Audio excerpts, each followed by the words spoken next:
Učenje je življenje, naj krepi in radosti se tudi letošnji slogan tedna vseživljenjskega učenja glasi.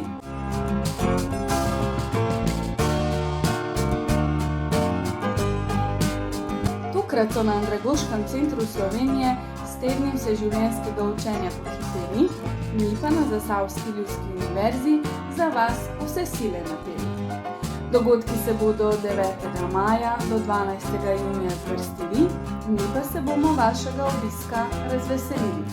In ne pozabite, 25. maja, na dan mladosti, se bomo na Cankarjevem trgu v Zagorju dobili in se na paradi učenja skupaj poveselili.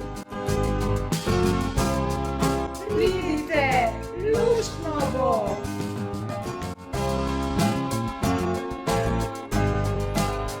Častni pokrovitelj parade učenja je župan občine Zagorje ob Savi, Matjaž Švagan.